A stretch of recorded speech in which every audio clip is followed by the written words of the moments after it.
सबको जय यीशु की नवजीवन का संदेश इस शीर्षक के अंतर्गत आज का जीवंत वचनों को सुनने के लिए, उस पर मनन चिंतन करते हुए उस वचनों के अनुसार जीवन बिताने की कृपा मांगने के लिए मैं आप सभी लोगों का हार्दिक स्वागत करता हूं।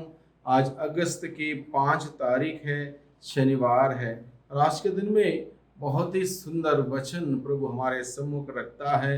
एक तरफ से सत्य का स्वामी, सत्य पर चलने वाला, सत्य पर आधारित जीवन जीने वाला यूहन्ना बपतिस्ता, दूसरी ओर हम देखते हैं असत्य और अंधकार से संचालित हेरोद और हेरोदियस, असत्य और अंधकार से संचालित जीवन बिताने वाले हेरोद और हेरोदियस, इन दोनों के बीच में संघर्ष हम देखते हैं। एक तरफ से हम देखते हैं हेरोद और हेरोदियस के षड्यंत्र से यूहन्ना बपतिस्ता का सिर जरूर कटवाया, लेकिन ऐसा नहीं कि उनकी जीत हुई।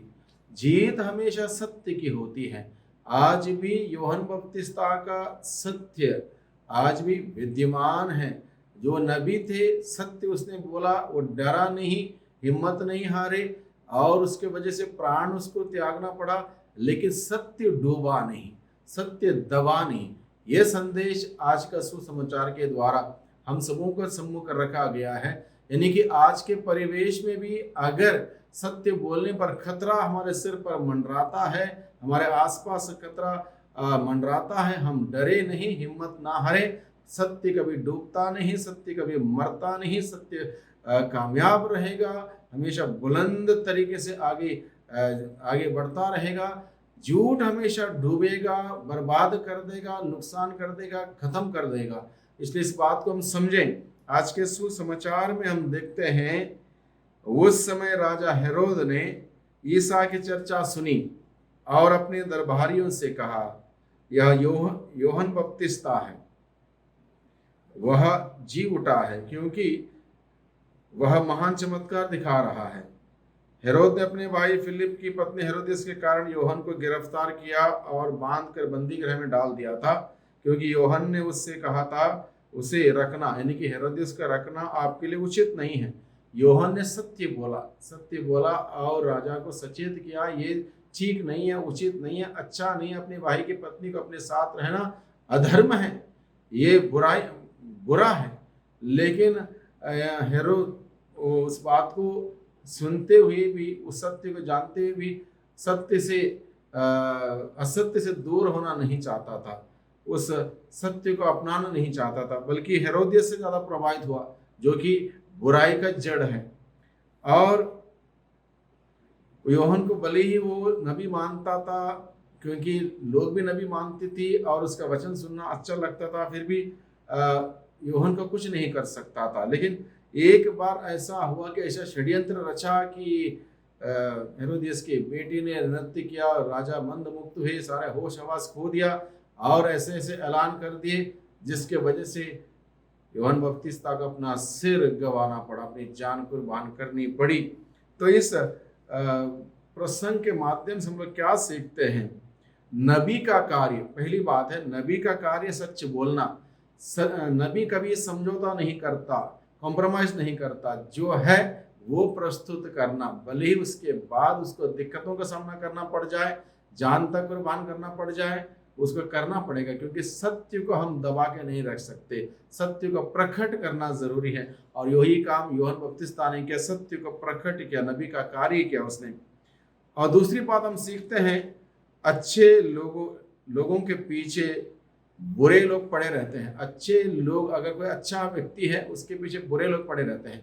आज के परिवेश में देखिए, अगर देखेंगे कोई एक जिलाधिकारी, एक डीएम या एसडीएम, कोई दूसरा कोई अधिकारी, पुलिस अधिकारी, ईमानदार व्यक्ति अगर आ जाए, लोगों के हित काम करने वाला व्यक्ति आ जाए, 3 महीने के अंदर सारे उसके खिलाफ जो लोग हैं, जो बुरे लोग हैं, जो बुरे कार्य करते हैं, उसको ट्रांसफर करा देते हैं। यह आज भी ये बात चल रही है, यानी कि लोग सत्य पर चलने के लिए, ईमानदारी से, प्रेम से, न्याय के अनुसार चलने के लिए नहीं देते हैं। ये हमेशा बना हुआ, लेकिन हम इससे डरना नहीं है, हमें इससे डरना नहीं है, हमें विचलित नहीं होना है, बल्कि सत्य में सत्य का गवाही बन के खड़े रहना है बुलंद इरादों के साथ।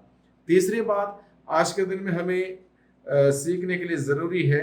सच्चाई की कीमत हमें कई बार अदा करनी पड़ती है। सच्चाई की कीमत बहुत महंगी हो सकती है। जैसे यूहन्ना बपतिस्ता को अपना सिर गंवाना पड़ा, ये सच्चाई की कीमत है, उसको देनी पड़ी। और इस प्रकार से सच्चाई सामने लाना हो, उसकी अलग अलग प्रकार की बड़ी महंगी सी महंगी कीमत हो सकती है, जिसको देने के लिए हमें हमेशा सतर्क और तैयार रहना पड़ता है। चौथी बात हमें सीखने के लिए आज के दिन में, बुरे लोग सच्चाई पसंद नहीं करते। बुरे लोग कभी सच्चाई पसंद नहीं करेंगे।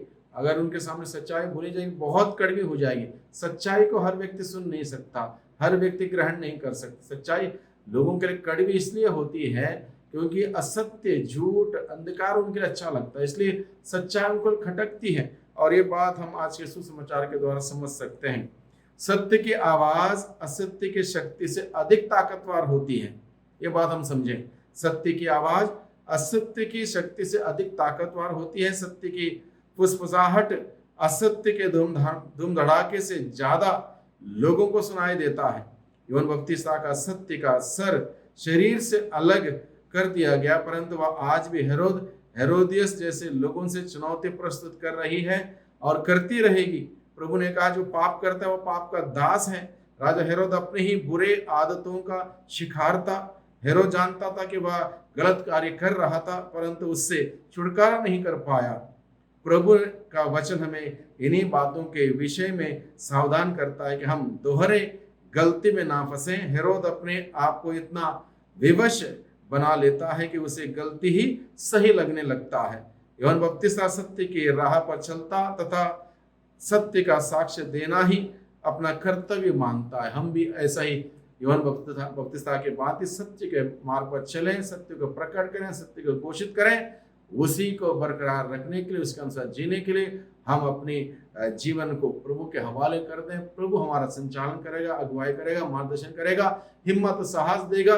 इसलिए सच्चाई हमें हमेशा आगे ले चलेगी, आज़ाद रखेगी, मुक्त रखेगी हर बंधनों से। यूहन्ना बपतिस्ता के भांति हमेशा आज़ाद रहा। वही सत्य को हम अपनाएं, सत्य को स्वीकार करें, उसके अनुसार जीवन व्यतीत करें। वही प्रभु हमारी मदद करें, हमें आशीष प्रदान करें, बल प्रदान करें। आमीन।